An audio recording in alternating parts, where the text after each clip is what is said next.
Hi everyone, कैसे हैं आप लोग। Welcome back to English with Ananya. मेरा नाम है अनन्या सिंह और आज ये सेशन है आपकी एक बहुत बड़ी कंफ्यूजन को दूर करने के लिए। और वो कंफ्यूजन है विच वर्सेस दैट। कहाँ पे विच यूज करें, कहाँ पे दैट यूज करें।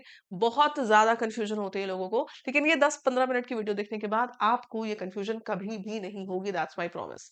ठीक है, तो स्टार्टिंग से लेकर एंड तक वीडियो को देखिएगा और वीडियो अगर अच्छी लगे, समझ में आए, कंफ्यूजन क्लियर हो, तो वीडियो को लाइक करके जरूर जाइएगा। और अगर आप मेरे चैनल पे, मेरे इंग्लिश विद अनन्या पे पहली बार आए हैं, तो इसको सब्सक्राइब कर लीजिएगा। ये आपका अपना ही चैनल है, आपके लिए बना है, आपके लिए इन्फॉर्मेटिव वीडियोस, शॉर्ट्स, बहुत कुछ आपको यहाँ पे मिलेगा। ठीक है, आइए शुरू करते हैं। सबसे पहली चीज, विच और दैट की अगर मैं बात करूं, अच्छा, पीडीएफ आपको मिल जाएगी इंग्लिश विद अनन्या के टेलीग्राम ग्रुप पे।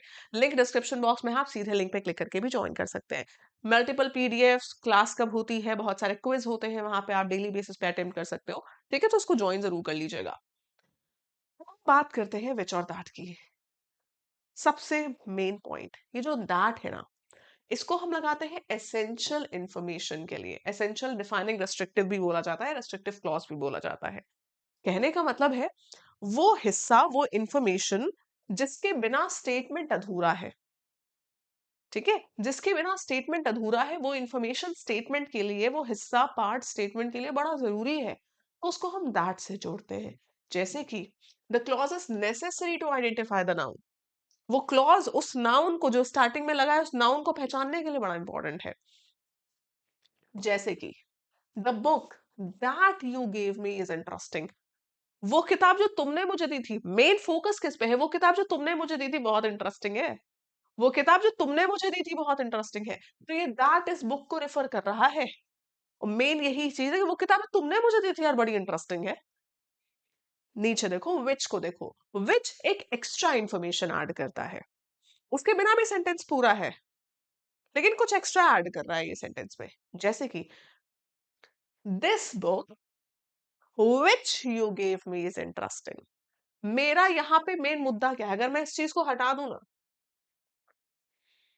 तो भी देखो पूरा स्टेटमेंट कंप्लीट है। दिस बुक इज इंटरेस्टिंग, और मैं यही, मेरा मेन पॉइंट ही है कि ये किताब बड़ी इंटरेस्टिंग है। मैंने बीच में ऐड कर दिया कि भैया जो तुमने मुझे दी थी, ये किताब बड़ी इंटरेस्टिंग है जो तुमने मुझे दी थी। और यहाँ पे मेन मुद्दा है कि भैया जो किताब तुमने दी थी वो बड़ी इंटरेस्टिंग है। तो मेन इंफॉर्मेशन ऐड करना है तो दैट, एडिशनल इंफॉर्मेशन ऐड करना है तो विच। अब देखो यहाँ पे इसको ऐड कर दो। This book which you gave me, additional है, इज इंटरेस्टिंग। तो ये विच यहाँ पे इस पूरी किताब को फोकस नहीं, एकदम खास करके फोकस नहीं कर रहा है, एडिशनल इंफॉर्मेशन लाइट नोट पे ऐड कर रहा है। That's the first difference, that's the difference between which and that. ठीक है, समझना। विच में अक्सर आपको कॉमा लगे दिख जाएंगे, मतलब जो एडिशनल इंफॉर्मेशन होती है वो हम कॉमा लगा के लिखते हैं। For example, my car which is red is very fast. Main मुद्दा है कि मेरी कार बहुत फास्ट है, मैंने एडिशनली बता दिया कि जो लाल कलर की है, मेरी कार लाल कलर की है। So the car which is red is very fast. ठीक है, essential clauses with that do not take commas. That वाले में, एसेंशियल क्लॉज में अक्सर हम कॉमा नहीं लगाते हैं। For example, cars that consume less fuel are popular. वो कार जो कम फ्यूल कंज्यूम करती है वो पॉपुलर होती है। वो कार जो कम फ्यूल कंज्यूम करती है वो पॉपुलर होती है। यहाँ पे कोई एडिशनल इंफॉर्मेशन नहीं है, मेरा मेन पॉइंट ही है कि जो कम फ्यूल कंज्यूम कर रही है उन कार्स की मैं बात कर रही हूँ। यहाँ पे एडिशनली बता रही हूँ कि रेड कलर की है।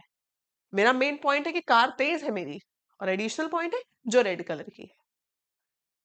ठीक, that is the difference between which and that. That को आप पीपल के लिए समझिएगा, दैट को आप पीपल के लिए, एनिमल्स के लिए और थिंग्स के लिए लगा सकते हो लेस फॉर्मल वे में। The girl that runs fast is my sister. जो लड़की तेज दौड़ती है वो मेरी सिस्टर है। विच को हम यूजुअली लोगों के लिए, पीपल के लिए यूज नहीं करते हैं। समझिएगा, विच को यूजुअली पीपल के लिए यूज नहीं किया जाता अनलेस एंड अनटिल सिलेक्शन की बात हो। बहुत से लोगों में से आप किसी को चुन रहे हो तो विच यूज कर सकते हो, अदरवाइज नहीं कर सकते। अदरवाइज सिर्फ थिंग्स और एनिमल्स के लिए यूज होता है। The tree which was planted last year has grown. जो कि लास्ट ईयर ग्रो किया था पेड़, वो काफी बड़ा हो गया। यहाँ पे हु हुम नहीं लिख सकते थे, इसलिए हम यहाँ पे दैट नहीं लिख सकते थे, इसलिए हमने विच लिखा। ठीक है, डन। मतलब एडिशनल इन्फॉर्मेशन दे रहे थे ना हम कि जो लास्ट ईयर उगाया था वो बड़ा हो गया है, इसलिए हमने विच लगाया। ठीक। कुछ ऐसे वर्ड्स हैं जिनके बाद में दैट ही आता है, विच नहीं लगा सकते। जैसे कि everything, something, nothing, anything, little, much. इनके बाद कंपैरिजन में आप दैट नहीं, मतलब साथ में आप दैट विच नहीं लगाते, आप दैट ही लगाते हो। For example, everything that happened, आप नहीं लिख सकते एवरीथिंग विच हैपेंड। सुनने में बड़े सही लग रहा हो बट ये सही नहीं है। Everything that happened was shocking. Something that you said upset him, जो तुमने कुछ कहा वो उसको अपसेट कर गया। ठीक है, यूज दैट आफ्टर सुपरलेटिव्स। और एक पॉइंट ये भी है कि जो दैट है वो हमेशा सुपरलेटिव्स के साथ इस्तेमाल होता है। दैट हमेशा सुपरलेटिव्स के साथ इस्तेमाल होता है। ठीक है, जैसे कि this is the best movie that I have seen, which I have seen हम नहीं लिखेंगे, दैट आई हैव सीन, ये बेस्ट मूवी जो मैंने देखी है।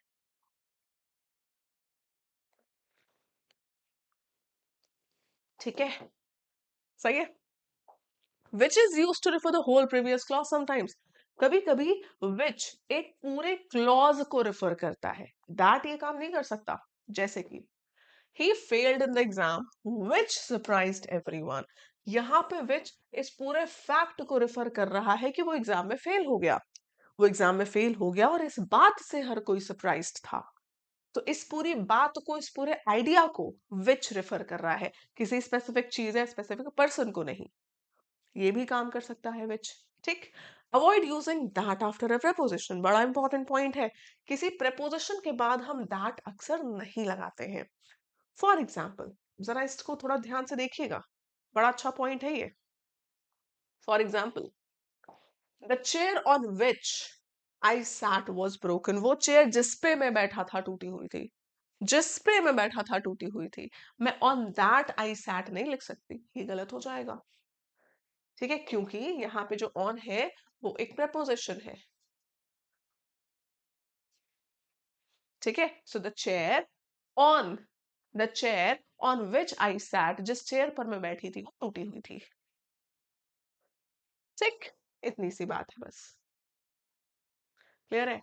अब कुछ प्रैक्टिस के क्वेश्चंस मैंने आपके लिए ऐड किए हैं जिससे कि आपका थोड़ा सा कंफर्म हो जाएगा कि विच और दैट को कैसे कैसे कहाँ कहाँ यूज करना है। The pen dash I lost has been found, जो पेन मैंने खो दिया था वो मिल गया। मेन मुद्दा क्या है, वही पेन जो मैंने खो दिया था। तो मैं उस पेन की तरफ ही पॉइंट आउट कर रही हूँ, मैं एक नाउन को रेफर करना चाह रही हूँ। मैं दैट लिखूंगी, the pen that I lost. है ना, मैं क्या बता रही हूँ, वो पेन जो खो गया था वो मिल गया है। मेन मुद्दा है कि जो खो गया था अब वो मिल गया है। ठीक है, नेक्स्ट देखिए। The Eiffel tower dash is in Paris attracts millions of people। Eiffel tower, मुद्दा है कि आईफिल टावर बहुत से लोग को अट्रैक्ट करता है। एडिशनल इंफॉर्मेशन है जो कि पेरिस में है। तो Eiffel tower which is in Paris, देखो कॉमा भी लगा है। तो Eiffel tower which is in Paris attract millions of people. ठीक है, फिर देखो, this is the first book. अब द फर्स्ट बुक लिखा है तो इसके बाद विच नहीं लगा सकते, दैट ही लगाना पड़ेगा। This is the first book that I ever read, ये पहली बुक है जो मैंने पढ़ी थी। ठीक है, फिर देखिए, everything dash she said was correct, वो हर चीज जो उसने बोली सही थी। हर चीज, एवरीथिंग, समथिंग, इन सबके साथ तो दैट ही लगता है, अभी हम पढ़ कर आए हैं रूल में। तो पूरा रूल जरूर से देख लीजिएगा वीडियो को, इसीलिए मैं कहती हूँ स्टार्टिंग से लेके एंड तक कोई पॉइंट मिस मत करो, भले आप 2x पे देखो बट कोई पॉइंट मिस नहीं करना है। ठीक है, फिर देखिए, the bag dash was kept on the table is missing, वो बैग जो टेबल पे रखा है वो मिसिंग है। वो बैग जो टेबल पे रखा है वो मिसिंग है। तो क्या हो जाएगा, the bag that was kept on the table is missing या which was kept on the table is missing. इसका आंसर आप मुझे देंगे in the comment box class खत्म होने के बाद। सो ये आपका असाइनमेंट है, मुझे ये समझ में आ जाएगा कि आपको मेरा पढ़ाया हुआ विच और दैट समझ में आया कि नहीं। तो हर एक स्टूडेंट इसका आंसर मुझे जरूर देगा in the given comment box. मैं आपके सबके आंसर्स देखूंगी। आपको जो टॉपिक कंफ्यूजिंग लगता है, जो चीज आपको पढ़नी है 10 से 15 मिनट में, कमेंट करके मुझे नीचे जरूर बताइएगा कि मैम नेक्स्ट डे टॉपिक पढ़ा दीजिए। ठीक है, वीडियो अच्छी लगी है, कॉन्सेप्ट क्लियर हुआ है तो वीडियो को लाइक करके चैनल को सब्सक्राइब करके बेल आइकन प्रेस कर लीजिए और कम से कम 4 से 5 दोस्तों को इस इन्फॉर्मेशन तो भेजिए, उनको भी बताइए कि ये डिफरेंस होता है विच और दैट के बीच में, क्योंकि ये उन टॉपिक्स में से है जो बड़े बड़े लोग गलत करते हैं। It's not just about rule, it's about knowing कि किस चीज का क्या इस्तेमाल होता है, क्या यूसेज होता है। बहुत से लोगों को स्पोकन इंग्लिश में भी सुनोगे, कहाँ विच बोलना है वो दैट बोलते हैं, दैट बोलना है वो विच बोल रहे हैं। ठीक है, ऐसे ही इंटरेस्टिंग टॉपिक्स, इंटरेस्टिंग इन्फॉर्मेशन आपको इंग्लिश विद अनन्या पे मिलती रहेगी। तो मेक श्योर कि आप सब्सक्राइब्ड हैं। अगर इसकी पीडीएफ आपको चाहिए है तो आप मेरा टेलीग्राम भी ज्वाइन कर लेना।